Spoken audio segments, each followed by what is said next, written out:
मैथा फैक्ट्री में आग लगने से 100 करोड़ का हुआ नुकसान। फैक्ट्री स्वामी के पिता आए सामने, बोले नहीं हुई कोई जनहानि, 4 दिन पहले समाप्त हो चुका था बीमा। गुरुवार को भी दहकती रही आग, कबाड़ बन चुकी फैक्ट्री आगजनी की बयां कर रही है कहानी। बदायूं जिले के उपनगर ओझानी के समीपवर्ती गांव कुड़ा नरसिंहपुर स्थित मैथा ऑयल फैक्ट्री में हुई आगजनी से हुए नुकसान एवं आग लगने के कारणों को फैक्ट्री स्वामी के पिता ने पत्रकारों के समक्ष अपना दर्द उजागर किया। उनकी माने तो इस आगजनी में 100 करोड़ रुपए का नुकसान हुआ है। इंश्योरेंस के बारे में बताते हुए वह बोले कि बीमा तो था, लेकिन वह 4 दिन पहले ही समाप्त हो चुका है। उन्होंने बताया कि आग गुरुवार को भी दहकती रही, जिसे बुझाने के लिए दमकल कर्मी लगातार प्रयास कर रहे हैं। फैक्ट्री स्वामी मनोज गुप्ता के पिता ब्रजेंद्र गोयल ने घटनास्थल पर पहुंचकर पत्रकारों से बात की और अपना दर्द बयां कहा कि आगजनी में बड़ा नुकसान उन्हें उठाना पड़ा है। सबसे पहले आग लगने के कारणों को बताते हुए श्री गोयल बोले कि आंधी से जो ढांचा गिरा था आग उसकी से लगी है और आग का परिणाम हम सबके सामने है।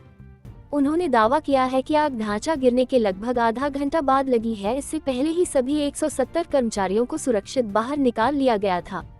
एक कर्मचारी के गायब होने के सवाल पर श्री गोयल बोले कि हमने सभी कर्मचारी बाहर निकाल लिए, हमारे संज्ञान में नहीं है कि कोई कर्मचारी अंदर रह गया था। इसी दौरान उनके भतीजे ने बीच में कहा कि एक व्यक्ति को एम्बुलेंस अपने साथ ले गई थी। आगजनी से फैक्ट्री के नुकसान का आकलन करते हुए श्री गोयल ने बताया कि उनका 1 अरब का नुकसान हो गया है। उन्होंने बताया कि बीमा भी 100 करोड़ का था, लेकिन वह 4 दिन पहले ही समाप्त हो चुका है और उनका पुत्र बीमा को रिन्यूअल नहीं कराया पाया था।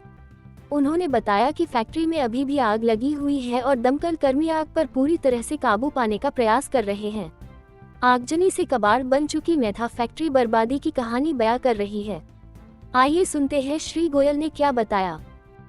आंधी आई थी ना, आंधी से स्ट्रक्चर गिर पड़ा और स्ट्रक्चर गिरने से उसके अंदर जो ऑयल जाता है वो निकल गया, उससे आग लग गई।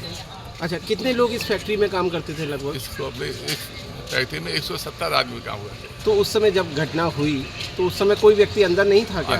अंदर जैसे मतलब जो आग लगी, लोग सब बाहर निकल के बाहर आ गए। तो उस समय आग एकदम नहीं लगी थी, आग लगी थी आधे घंटे के बाद। स्ट्रक्चर गिरने के बाद आधे घंटे बाद आग लगी, तब तक सब लोग बाहर आ गए। अच्छा, तो लगभग 170 जो कर्मचारी थे वो सबके सब बचा लिए गए? हमारे निगाह में सब सुरक्षित है। एक मिसिंग की बात आ रही थी सामने की मिसिंग है, क्या चीज़ है? एक आदमी गायब था। नहीं, तो उसकी तो हमारे कोई जानकारी है नहीं। एक व्यक्ति को एम्बुलेंस भी ले गई थी, शायद उसी की बात ना हो। अच्छा, तो अब क्या हालात हैं इस समय? इस समय हालात तो ये आग लगी हुई है, जो हुई है। हमारे दमकल कर्मी बड़ी बहुत मेहनत से काम कर रहे हैं। तो अब कितने का लगभग अनुमानित कितने का नुकसान किए? 100 करोड़ रुपए का नुकसान है कम से कम। 50 करोड़ से ऊपर का तो स्ट्रक्चर वगैरह मशीन ली थी। अच्छा, क्या इंश्योरेंस भी था इस फैक्ट्री का? इंश्योरेंस था। कितने का इंश्योरेंस था? सर, इंश्योरेंस था 100 करोड़ रुपए का, लेकिन चक्कर यह है कि वो दोबारा वो नहीं हो पाया, रिन्यूअल नहीं हो पाया। अच्छा, इंश्योरेंस का रिन्यूअल नहीं हो पाया और 4 दिन पहले की बात है ये। ठीक।